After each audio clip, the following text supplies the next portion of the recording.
Hello all everyone, myself Abhay. मैं जिस मुद्दे पे बात करने वाला हूँ आज आपके साथ, वो मुद्दा हमारे भारत देश के सबसे बड़े मुद्दों में से एक माना जा रहा है। वर्तमान समय में अगर देखें तो राम मंदिर आज के ही युग की और आज केवल समय के ही सबसे प्रमुख विषय नहीं रहा, बल्कि इतिहास में बहुत पहले से प्रभु श्री राम के बारे में वर्णन मिलता है।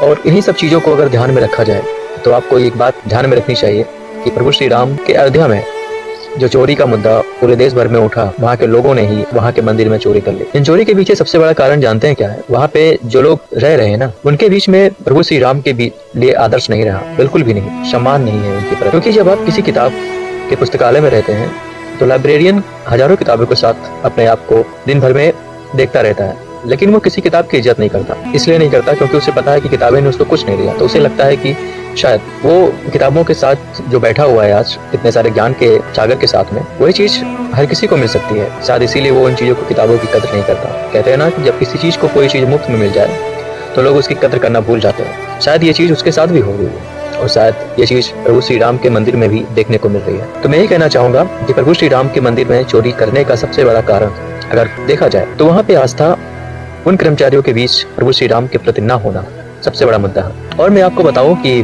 प्रभु श्री राम को सबसे पहले ये समझना होगा कि राम वास्तव में है क्या चीज। हमें किसी के आदर्श का और हमें किसी के आदर्श का और हमें किसी के व्यक्तित्व को अगर समझना है तो सबसे पहले हमें ये समझना होगा कि वास्तव में वो व्यक्ति क्या चीज। तो इस पर मैंने एक कविता लिखी है जो प्रभु श्री राम पे समर्पण है। शायद इस कविता के माध्यम से आप समझ पाए कि प्रभु श्री राम वास्तव में थे क्या चीज। और इस कविता को मैं शुरुआत करता हूँ कि मेरे राम तुम्हारे राम हम सबके राम में भेद है कितना। मेरे राम तुम्हारे राम हम सबके राम में भेद है कितना। जितने लोग उतने राम, राम शब्द है या फिर व्यक्ति। राम नाम के खातिर कितनों ने हती जाने हैं। राम नाम के शब्द के खातिर सब आपस में लड़ जाते हैं। क्या कभी वो राम नाम का अर्थ समझ वो पाते हैं? शब्दों में क्या शब्द है राम, अर्थों में क्या अर्थ है राम।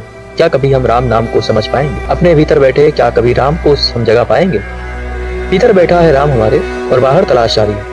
भीतर बैठा है राम हमारे और बाहर तलाश जारी है। राम नाम को समझे बिना आपस में युद्ध जारी है। युद्ध नहीं अब राम के खातिर, अर्थ राम का बतला दो तो। वक्त हुआ है अपने भीतर के उस राम को दिखला दो तो। धन्यवाद। उम्मीद करता हूँ कि आपको ये कविता प्रभु श्री राम के आदर्श, और प्रभु श्री राम अगर पूरे विश्व भर में जाने जाते हैं तो वो केवल अपने आदर्शों की वजह से जाने जाते हैं, न कि केवल राम होने की वजह से जाने जाते हैं। क्योंकि हमारे देश में बहुत सारे राम नाम के व्यक्ति होंगे, लेकिन उनके पास आदर्श, वो आदर्श जो प्रभु श्री राम त्रेता युग में था, उनके पास आज नहीं है। ऐसे आदर्शों का शायद राम मंदिर के प्रत्येक कर्मचारियों के बीच में भी उनके प्रति सम्मान, उनके प्रति सही दृष्टि होने की बहुत आवश्यकता है। शायद ये सबसे बड़ा चोरी का कारण ना हो। और मैं हर किसी व्यक्ति से ये आशा करता हूँ कि वो अपने भीतर के छिपे उस राम को दिखाने की कोशिश करे, क्योंकि आज का युग एक आदर्शवादी और एक सही राष्ट्र को बनाने का समय आ चुका है। देश में आप विद्रोह देख ही रहे हैं, क्रांति बहुत सारी हो रही है। क्यों ना एक क्रांति स्वयं के भीतर की जाए। वीडियो अच्छा लगे तो आप कमेंट में इसका रिस्पॉन्स कीजिएगा।